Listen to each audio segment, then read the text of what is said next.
And here is the truth. Transformation is not what you implement. Transformation is what you are no longer willing to tolerate. What happened? The organization changed shape. The logic stayed the same. The same people made the same calls in the same way, just with the better tools around them. Transformation becomes real when behavior doesn't change under pressure. This is why so many transformation programs do not fail in month one. They fail when pressure comes back. Transformation is rarely blocked by complexity alone.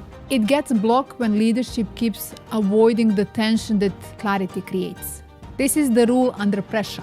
This is where AI reinforces it at scale. If those 5 things are missing, you do not have transformation. You have activities. You heard this sentence so many times. We are going through transformation. Most of the time, what changes is the surface. Tools change, language changes, structure shift, but the logic underneath stays the same. And that's why outcomes stay stuck. And here is the truth. Transformation is not what you implement. Transformation is what you are no longer willing to tolerate. This is where it starts. Because transformation becomes real only when the business changes how decisions get made, who owns them, and how work actually runs. If decisions do not change, nothing changes. If systems do not reinforce the new logic, the old one keeps winning. And that's where AI matters. AI doesn't transform a business on its own. It shows whether the business has actually changed. So in this episode, I want to go after that mechanism. What transformation is not, what it actually changes, where it fails, what it looks like in real operating environment, and where AI fits in. And here is the illusion of transformation. Transformation is not adding AI features to existing tools, renaming roles, changing reporting lines. All of this can support, yes. None of them on their own are transformation. And here is what usually happens. A leadership team looks at the business and decides, we need to transform. Revenue is uneven, customer expectations are rising, margins are under pressure. AI is suddenly part of every board conversation, so program gets launched. It has a name, it has a governance, there is a steering committee, an external partner, a roadmap. Quarter after quarter, the updates sounds reassuring. Phase 1 complete, platform live, pilots launched, but underneath, nothing essential has moved. Sales still chase volume instead of qualified demands. Leaders still lean on opinion when decisions get uncomfortable. Discounting still happens emotionally. Operations still compensate for broken processes with manual efforts. AI gets added to workload that were already unstable. A year later, the initiative disappears into business as usual. What happened? The organization changed shape. The logic stayed the same. The same people made the same calls in the same way, just with the better tools around them. This is why the outcome stayed the same. And here is the subtle part. Most organizations are not pretending when they say they are transforming. The work is real. The sequence is wrong. They start with tools, they start with structure, they start with capabilities. They do not start with what actually drives outcomes. Decision, ownership, and rule under pressure. So the organizations end up with the modern surface and the same engine underneath. So what transformation actually changed? Transformation begins with non-negotiables. Every company has stated values. Transformation exposes the real ones.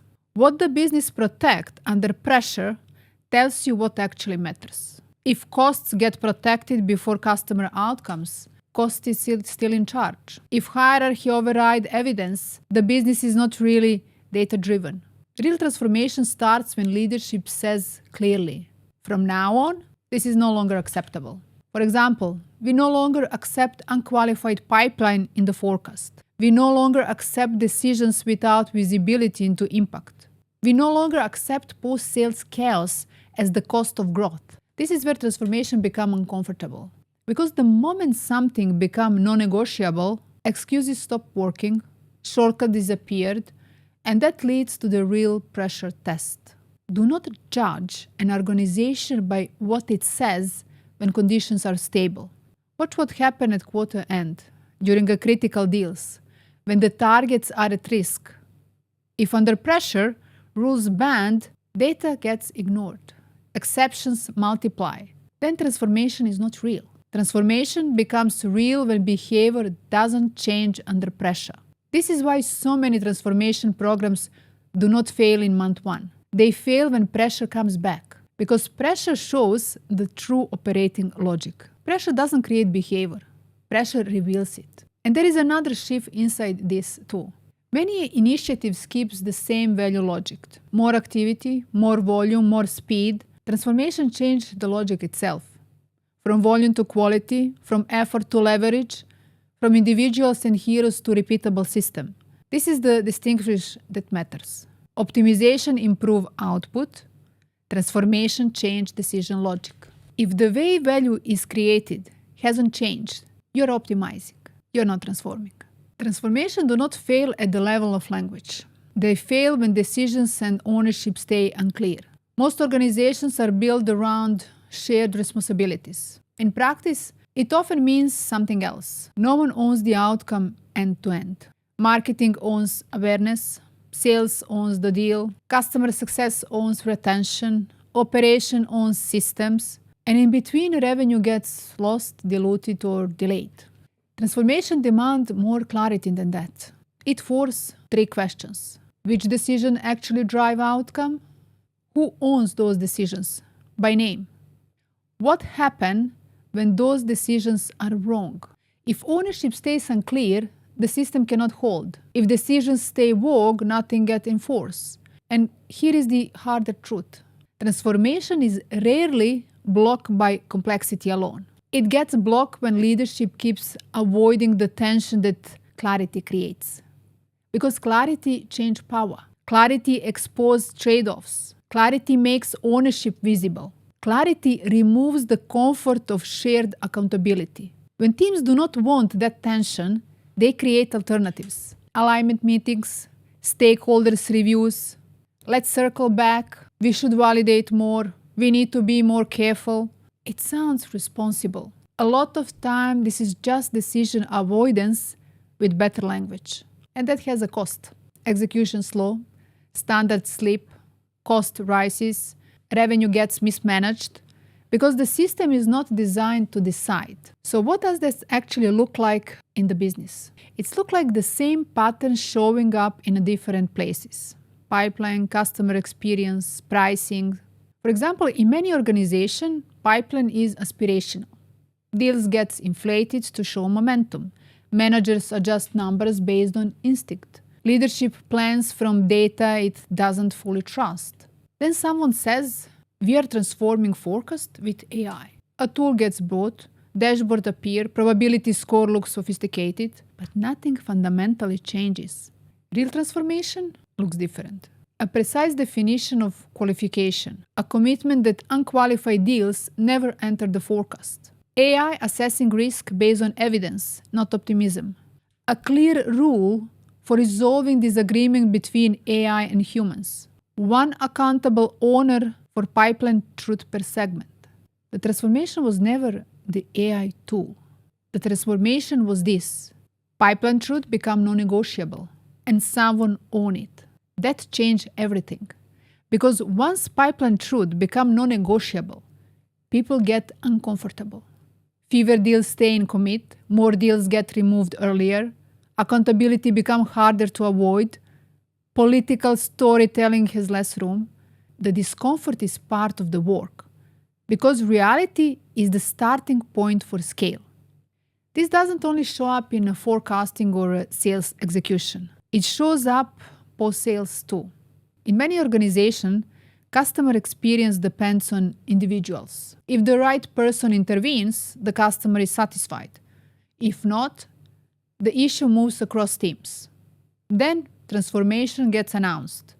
A new CX platform, journey maps, AI routing. But if ownership and decision rights do not change, the complexity just increases. Real transformation looks like this. One person clearly owns that part of the customer journey. Frontline teams can make the decision they need to make. AI gives the same useful context every time. Issues get resolved without always needing escalation. Teams are measured on solving the problem, not passing it on. Value becomes consistent. Exceptional efforts stop being the operating model. It becomes the exception. Let me give you one more example because it shows the pattern perfectly. Discounting is often treated like a negotiation skill. In many companies, it's actually decision system failure. Here is what it looks like. Reps lower the price because they cannot defend the value clearly. Managers approve it to protect the quota. Finance pushes back late. Leadership gets pulled in during the final week. And margin quietly disappears. So the company says we need better pricing discipline. It rolls out enablement, add approvals layers, and bring in another tool. But nothing changes because the core decision logic never changed. Real transformation here looks like this. The business case is clear before the proposal gets out. One person owns pricing discipline. The rules hold under quota and pressure. AI flagged the pattern early enough to act. The moment discounting becomes a design decision path, behavior changes. If you do not design it, it stays emotional and becomes very expensive. Now let's talk about what AI changes. AI doesn't transform organization by speeding up tasks. It changes where intelligence lives. At a high level, Gen AI makes individuals more capable. Embedded intelligence makes organizations more capable. If AI stays in chat window, you get smarter people. When intelligence is embedded into the workflow, you get a smarter operating system. And the rule is simple. AI amplifies whatever logic exists. Good logic compound, bad logic get expensive. This is why sequences matter. You do not start with AI. You start by defining what outcomes are non-negotiable, what decisions create those outcomes, who owns those decisions, what rule apply under pressure. Then AI become leverage. So if I pull all of that into one simple truth, it is this. Transformation is not a program. It's a decision to stop tolerating the gap between what you say you are and how you actually run your business. That is when transformation stops being a language and start becoming operating reality. So if leadership wants to know where transformation actually starts, here it is. Transformation starts when leadership can say, this outcome is no longer acceptable. These are the decisions creating it. This person owns those decisions. This is the rule under pressure. This is where AI reinforces it at scale. If those 5 things are missing, you do not have transformation. You have activities. This is what AI for Sales Edge is built for. Showing where execution fails, what decision logic is actually driving outcomes, and how AI changes the system only when the system is designed to decide. I'm Jelena. This is AI for Sales Edge. Real stories, real results, no fluff.